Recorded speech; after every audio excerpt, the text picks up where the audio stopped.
Well, hi, and thanks for joining me in my shop here. Listen, I'm not going to be doing any radio work in this video.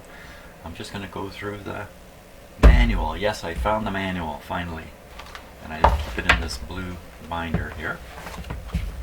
And what I want to do is just leaf through it and give you some idea of what's in a full-blown military manual like this. And stop and read a few parts. There's some interesting parts in here. Instructions from the American Army on what to do with this radio, which I'm going to read out. And we'll just kind of show you the whole pile of information that's available in a manual like this. So I'm not going to make you look from way up there. We'll take a look a little closer to ground here. There we go. Let's see if I get the whole thing on. There we go. So, technical manual contains instructions for installation, operation, maintenance, and repair of the radio. Okay, and then it goes into what forms you might need. Following forms will be used for reporting unsatisfactory conditions of Army equipment. DD Form 6 and blah blah blah. Goes through all the different forms you might use. Talks a little bit about what this radio can be used for. One of the things is diversity work, where you have 2 or 3 of these radios connected, maybe to different antennas, almost certainly to different antennas, and you use some equipment to select which radio is getting the best signal, and you switch to that radio. So anyway, okay. Oh, look at both sides here.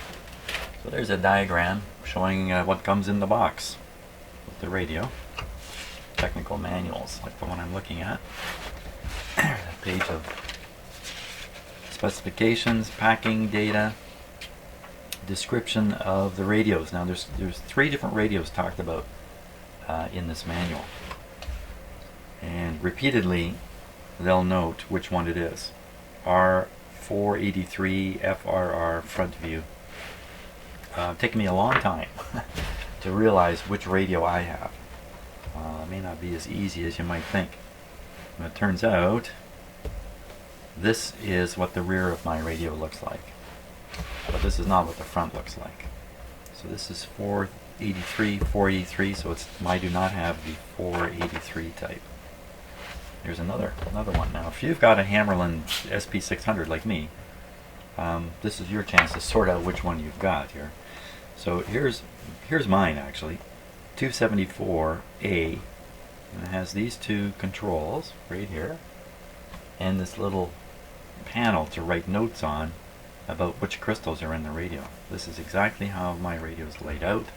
It's right here. There's the 2 knobs. There's the little piece of paper you write on to indicate what crystals you're using. Of course, I don't have any crystals in mine, I'm afraid. So that's my radio right there, R274A. Here's the back of it. That's what the back of my radio looks like. The things that are going to change are the number of these terminal strips. Other radios have another terminal strip, and fuse holder or something will show up in there. So now here's another radio. This one doesn't have the crystals. This is the R320A. And I don't know how common any of these particular radios are. I think the one I have is very, very common. There's the most common. There's the extra terminal strip. So if you have this terminal strip, this extra dial on your radio, you've got a R320A.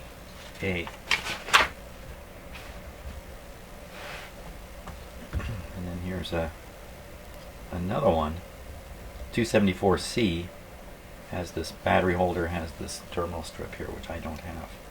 Otherwise, I think the radios work very, very similar.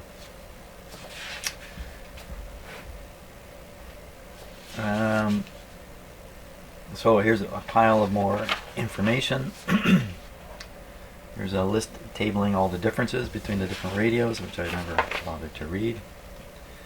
Now, my photocopy, I was handed this photocopy. I didn't make this photocopy. So somebody got a page flipped around the wrong way. But anyway, here we are. Service upon receipt of the radio. Uncrating, unpacking. and checking new equipment. Look, it shows how the whole thing's packed. I mean, this is quite a complete manual. But I think this page is pretty interesting. So let's take a look at this one for a bit. It says up here, sighting. So where you're going to sight your radio. So it gives you 3 different images of where you might want to install your radio. Good, bad, bad. So good, can you see in this picture? There's that little horses pulling a wagon through the countryside. And there's the Radio Shack, and the antenna is shown just behind the tree here. Good. Hilltop, flat terrain, or near a large water surface. Now let's look at some bad ones here. Here's the guy standing outside his shack. Kind of see the antenna there. It's hard to see maybe in the picture. And there's what looks like the Golden Gate Bridge going by in the background. That's bad. Don't put your radio underneath a bridge. And here are these 2 guys. They're not paying attention. They're having a happy chat. Meanwhile, just behind their Jeep, it looks like a 1945 Jeep, railroad tracks, hills, and power lines. It's bad. So there we go. So there. Now you know everything you need to know about setting up a antenna. All explained there. More information about the radio. Here's the layout charts. Again, they have more than one layout chart because some of the radios are slightly different. Here they go over all the different controls. Each control is named here. RF gain control. In off position, disconnects receiver from AC power. So it's all explained here. Control function. This is a diagram showing how to run 3 of these radios through a diversity switch. This thing here, so you have 3 different radios feeding along into this selector, if you like to call it a keyer, selects which one of these radios you're going to actually listen to out of here. I guess they did a lot of that stuff. Now here's another really neat diagram here. Hook up your radio. They call this a chording diagram. Shows where the chords run. So headphones. Here's the antenna. Insulators, the antenna wire, and there it shows the spacer. You see, they all have the military storage number, stock number written on them. But notice there's no ground rod. Of course, this is a balanced antenna, but no ground rod. More explanations on what the various controls do. Some more fronts from the different radios. This one down here is mine. There's the little tag again that you write the crystals on. Explanation of how to work the radio. How do you receive voice signals? How do you receive CW or frequency shift signals? It tells you all the settings that you need to use. This is another interesting area in this manual. You won't find this in any other, certainly no non-military radio manual is going to contain this kind of stuff. Operation under unusual conditions. General. Any one of the receiver types may be required to provide for reception in regions where extreme cold, heat, humidity, and moisture, sand conditions, etc. prevail. In the following paragraphs, instructions are given on procedures for minimizing the effect of these unusual operating conditions. Now, just as I read these, I'm going to read them out. Just imagine yourself with this 65-pound radio, slugging it out. Maybe you're carrying it, I don't know how you even carry it, to some remote location where you hope to literally spy on, I guess, an enemy of some sort. So let's see what it says here. Operation in Arctic climates. Sub-zero temperatures and climatic conditions associated with cold weather affect the efficient operation of the equipment. Instructions and precautions for operation under such adverse conditions follow. A. Handle the equipment carefully. B. Keep the equipment warm and dry. Okay, well, hold on a second now. Wait a minute. Keep the equipment warm and dry. Well, then you're not really in an Arctic condition, are you? If the radio receiver is not in a heated enclosure and is not provided with a means to insulate it, keep the radio receiver turned on with the send-receive switch in the send position so that the necessary heating is provided by the vacuum tube filaments. In any case, do not resort to any means that will overtax the available AC power supply source. So I guess what they're saying is don't plug in a space heater into your AC power when it's being run from some battery somewhere and you're on a hill and the enemy is all around you. And when the radio receiver is inside a heated enclosure, locate it so there is no danger of a cold draft striking the vacuum tubes through the side, top, or rear vents in the radio cabinet. If the enclosure is so constructed that this precaution is impossible, place a blanket or some barrier between the source of the draft and the radio receiver. Follow similar precautions when the receiver is installed in its rack mounting. So that's a whole chunk here on keeping a cold breeze from hitting the radio. The headset of the radio set has rubber earpieces. When operating in the open air with headsets that do not have rubber earpieces, wear a knitted woolen cap, better known as a toque here in Canada. Wear a knitted woolen cap over the earphones. Okay, well that wouldn't be a toque, would it?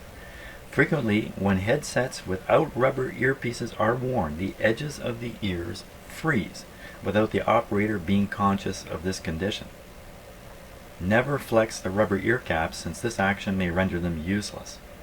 If water gets into the headset receivers or if moisture condenses within them, it may freeze and impede the action of the diaphragm. When this happens, remove the bakelite cap, remove the ice and moisture. When equipment which has been exposed to the cold is brought into a warm room, it will sweat until it reaches room temperature. When the equipment has reached room temperature, dry it thoroughly. This condition also arises when equipment warms up during the day after exposure to a cold night. Okay, so now you know, now you are completely ready to take this 65-pound radio and other apparatus, a generator, whatever it is, drag it to the top of some icy hill somewhere in the Arctic, and try to listen to, I guess, the Russians. I guess. That's it. That's your operation in tropical climates. When operated in tropical climates, radio equipment may be installed in tents, huts, or when necessary, in underground dugouts.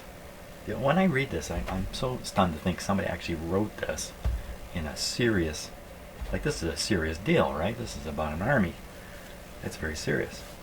When equipment is installed below ground and when it is set up in swampy areas, moisture conditions are more acute than normal in the tropics. Ventilation is usually very poor, and high relative humidity causes condensation of moisture on the equipment whenever the temperature of the equipment becomes lower than the ambient air. To minimize this condition, place a lighted electric bulb under the equipment. Okay, so there you are in the jungle trying to hide away from, I'm not sure who you're fighting, but hide away from somebody. And the idea here is put a light bulb under your secret hideaway radio. I'm just not sure that's the wisest, stealthiest thing you could come up with. An operation in desert climates, and I'm just going to whip through this really quick. Basically what it says is don't get any sand in the radio, and cover all your windows in your shack with blankets and stuff like that. Never tie power cords, signal cords, or other wiring connectors to either the inside or the outside of tents. Desert areas are subject to sudden wind squalls, which may jerk the connections loose or break the lines. There you are. Now you know everything about operating a radio during a war. So, next section is about maintenance. Charts telling you what to inspect. Showing a special tool over here. Special tool that's required to do a particular operation in the radio. The special pliers. Maintenance forms. It's the Army, you gotta fill out a form every time you turn around, I'm pretty sure. Very detailed instructions on that. Lubrication, weatherproofing, lubrication under unusual conditions, Arctic, tropic, desert, I guess that covers it. How to waterproof it in tropical, winter, desert situations. rust proofing and painting. And we're troubleshooting at organizational maintenance level. Visual inspection. Troubleshooting using equipment performance checklist. System sectionalization of trouble to a component. So this actually explains the theory of how you go about pinpointing what's gone wrong. Here's a performance checklist. Turn this control to this setting. What do you get? This one says unwanted heterodyne signal. Refer to paragraph 87. Okay, so here we have the theory of operation of the radio. There's a complete block diagram, very similar to the other block diagram I was looking at from the sheets I had found on the internet, but this is a little bit different. This is the explanation. Check it out. Every individual circuit and almost every component's function is explained in these pages. Second RF amplifier stage, V2. Variable frequency oscillator, V4. High frequency crystal oscillator, V3. And I mean, these are long explanations of how this radio actually works. Here's vacuum tube number 7, the IF gate. That's one of the ones I'm fiddling with. Can you see now why I was so anxious to find this manual as compared to the 1 or 2 sheets I had? This is the mother lode. Second IF amplifier, V10.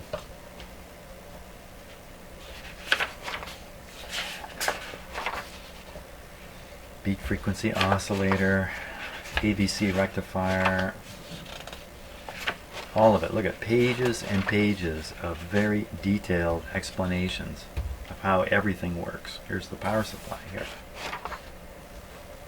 Now we're down to field maintenance instructions, troubleshooting at the field maintenance level. Gives you all kinds of information here. Troubleshooting data. There's an old notation of my own in here. Checking B+ for shorts, operational, troubleshooting chart. Excuse me. Now we get into some information that is also extremely valuable, and that's the expected pin resistances of all the vacuum tubes.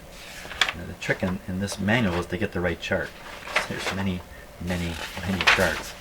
You gotta make sure you have the right chart. This diagram here shows the position of all the terminal strips, where they're located, and what components are attached to them. Again, see why I was just so anxious to have this manual. Why did I even start working on my radio before I had this manual in my hands? I was forced into it. I was waiting for the manual to show before I began any work. Again, there's a whole bunch of different versions of the radio. You've got to know which one you got if you use a book like this. Here's the diagrams. This one I believe is my radio right here. Here's the other versions, component lists. This kind of stuff's pretty common. More circuit diagrams, don't know what they're doing back here. And we've got a table here that shows the resistance of all the coils in the radio, every one of them. Here, over here, it's how do you troubleshoot the RF strip, signal substitution notes, stuff like that. So this is a fantastic manual. I'm glad I'm going through it right now. It's reminding me of everything that's in it. There's RF signal substitution, very detailed information, step-by-step instructions on how to proceed with it, what kind of readings you should be getting, stage gain charts, repairs. Here's all the tuning pieces that are in the tuner, which you have never seen. I have never showed you, but it's underneath a great big can.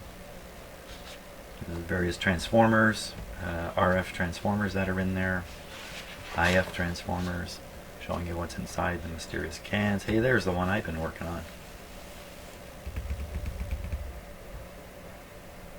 Maybe that's not for my radio.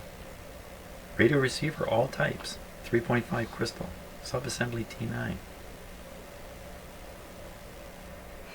well, I'll be looking at this because that capacitor isn't sitting there. Of course, I replaced it, so it's that smaller capacitor in a slightly different position, perhaps. But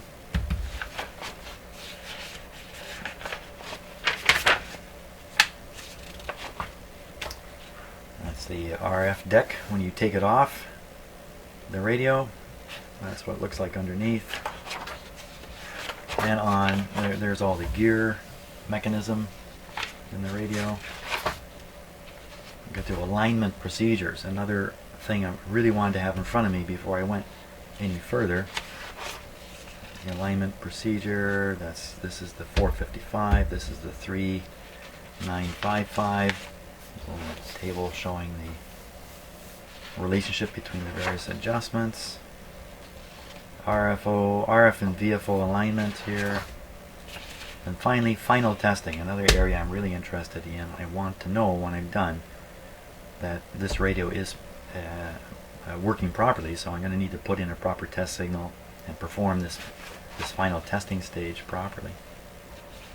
All kinds of stuff. AVC test, CW performance, sensitivity, CW signal, 3955 kilocycle IF rejection ratio, image rejection ratio. All these things here we can go through with this radio. And that's another manual for another thing. So there we are. There's a quick trip. I hope I didn't bore the heck out of you.